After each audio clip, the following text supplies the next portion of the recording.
people and push my people, let them know they can be great like myself. I didn't do it by myself, you know.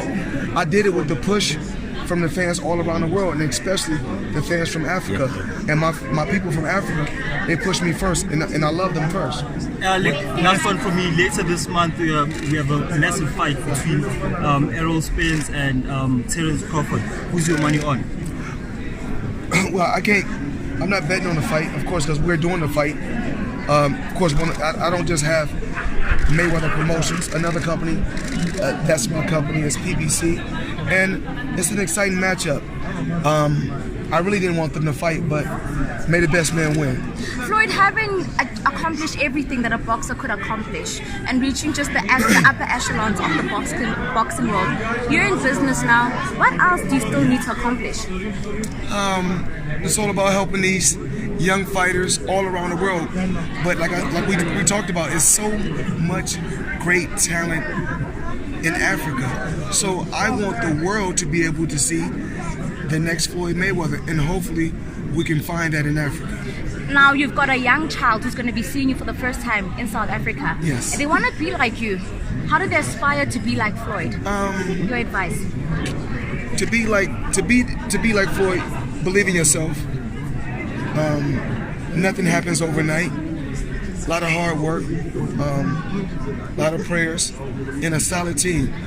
And I always talked about loyalty, whereas loyalty is not just an action, it's a lifestyle. So I want these young children and these young kids that's coming after me to believe in themselves first.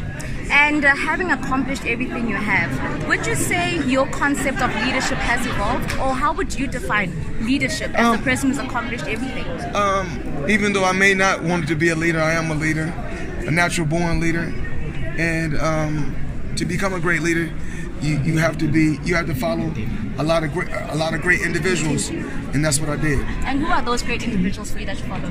It's a little bit of everything. You take a little bit of something from everybody, not just fighters.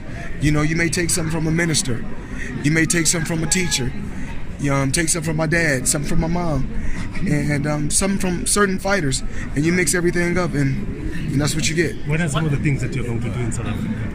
And how long is going to be your stay? Well, you know, I can't sit and say everything as of right now, but it's all about giving back, and it's about growth.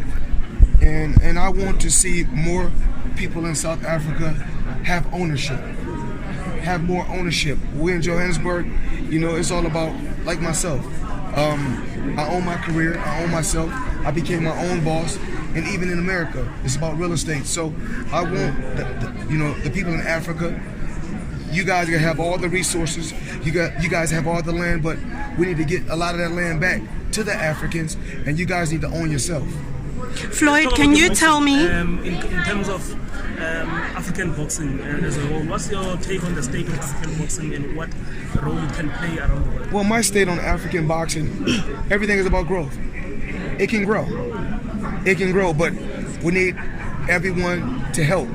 You know, I'm willing to help, but I want the media and the different media outlets and the people in Africa to help and be that big push. And the significance of tonight's dinner, can you tell us more about it in terms of what you're achieving? Well, I need everybody to show up.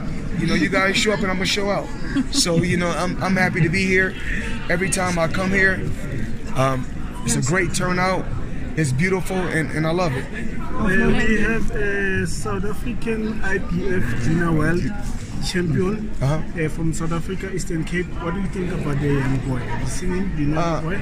Well, so many champions around the world now, and I want to, you know, I have to thank my team and just the different media outlets to be able to see fighters from, in America you can see a lot of fighters from Russia, you see a lot of fighters from Africa, you can see a lot of fighters from Germany. So that's the great thing about different media outlets nowadays. So it's a great thing. Having been part of boxing for more than 2 decades, I mean, you've seen how it's evolved as well. I think about 27 years as a professional, yes. So how would you say it's evolved over the years?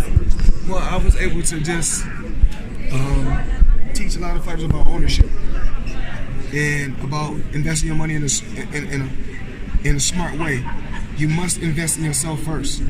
I took a chance and I went out there and I bet on myself. You can't call yourself a big boss if you can't go out there and bet on yourself or put your own money up. And I was willing to go out there and put my own money up and back myself. And can people still get tickets to see you tonight? This is one of my business partners, Ken, from the front row. We've been working together, and of course, he's from Africa, he's from Nigeria, but he's been around the world with me. We've been working together. He's been able to do a lot of my exhibition bouts, and him working with Ken as well as Scott from Zimbabwe, we were able to put this tour together and make it happen stop back in Johannesburg. So I want to say thank you, Ken.